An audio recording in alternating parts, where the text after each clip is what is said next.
In the shadows of modern sports gambling, where millions move with a tap and secrets are worth more than gold, a name began to surface in federal courtrooms. Eric Earnest, known on the streets as Spook, his most recent downfall didn't come from violence or a chase, but from something quieter and far more dangerous: money laundering tied to an illegal betting network. Prosecutors allege that dirty money flowed through accounts like water through cracks, hidden in plain sight. And before we go any further, if you enjoy deep crime stories like this, hit like and subscribe right now, because this one only gets darker from here.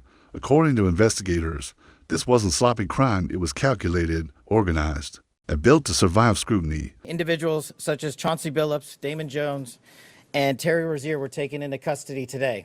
Former, current NBA players and coaches.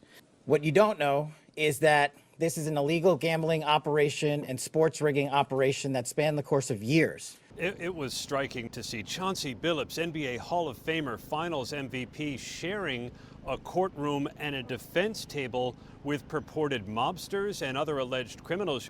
Federal indictments claimed that Spook wasn't acting alone. Behind the scenes, encrypted messages, burner phones, and trusted insiders allegedly helped move money generated from illegal wagers, placed using non-public sports information. The money didn't just sit, it was washed, layered, and disguised, prosecutors say, in a way meant to make illegal profits look clean.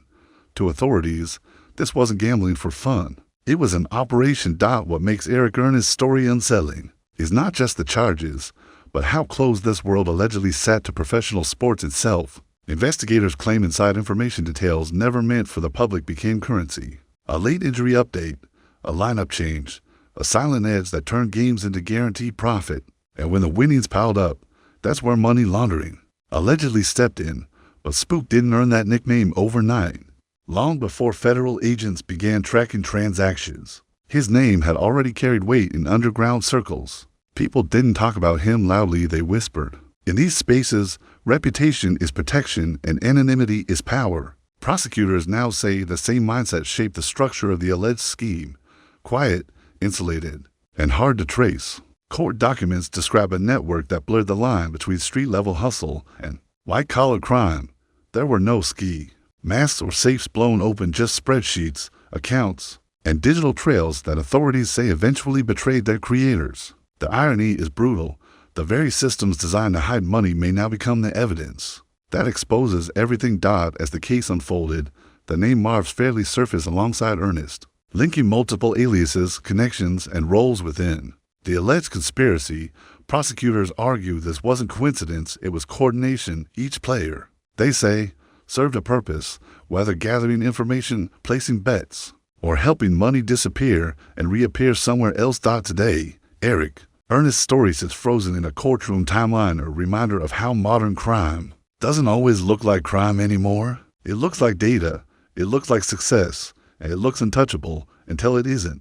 As the legal process moves forward, one question hangs heavy over this case. Hosts who allegedly crossed paths with Eric Earnest describe him as quiet, observant, and patient, the kind of man who spoke less and watched more. Spook wasn't known for loud entrances or flashy behavior. According to investigators, his strength was restraint. He allegedly understood that the less attention you draw, the longer you survive in a world where everyone is listening. His so-called career didn't unfold on a court or a field, but in the margins of sports culture. Betting slips, whispered tips, and timing that had to be perfect. Prosecutors claim Earnest built his reputation by knowing when not to act.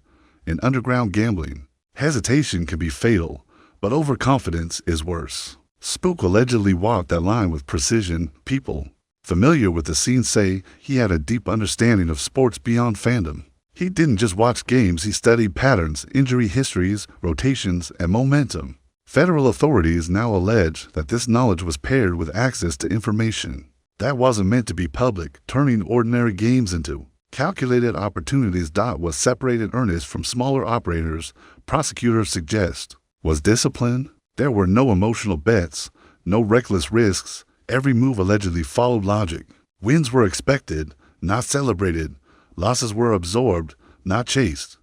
This emotional control, investigators argue, is what allowed the operation to scale without collapsing early. As his influence allegedly grew, so did his circle. Earnest is described in court filings as someone who preferred delegation over domination. Others handled betting, others handled communication, others handled money movement. His alleged role, prosecutors say, was oversight, keeping the machine running smoothly without ever standing directly in front of it. That same calculated nature allegedly extended to how money was handled. Authorities claim Earnest understood that making money was only half the battle, keeping it was the real challenge. This is where money laundering allegedly entered the picture, not as an afterthought, but as a necessary skill in sustaining the operation long-term. Unlike impulsive criminals, Spook allegedly planned for longevity. There were buffers, fallbacks, and distance between himself and the most visible actions. Investigators argue that this separation was intentional, a way to remain insulated if parts of the operation were exposed. Those who knew of him describe a man who rarely appeared rattled. Pressure, according to that reputation, didn't force mistakes, it sharpened focus. Prosecutors now suggest that this calm demeanor may have helped him operate for as long as he allegedly did without detection. However, the very traits that allegedly built the operation may have also contributed to its unraveling. The system became complex. Money moved through multiple layers. Communication multiplied. And complexity, investigators say, creates patterns, and patterns leave trails. In the end, Eric Earnest's alleged rise wasn't about speed or luck.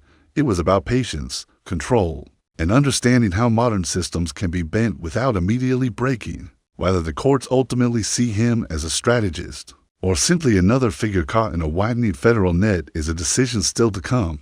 But his story already stands as a chilling example of how crime evolves with the times. In the end, Eric Earnest's story is no longer controlled by whispers or encrypted messages, but by court records and evidence laid out under bright lights. The man, once known as Spook, now exists in a world where every move is examined, every transaction questioned, and every silence interpreted. What was once hidden in plain sight is now frozen in time, waiting for judgment, a reminder that even the most carefully built shadows eventually attract attention. And as this case continues to unfold, it leaves behind a wider warning. In an era where data moves faster than people and crime wears the mask of intelligence, the line between untouchable and exposed is thinner than ever. Whether Eric Earnest is remembered as a mastermind or a cautionary tale will be decided in court, but the lesson is already clear. No system is invisible forever.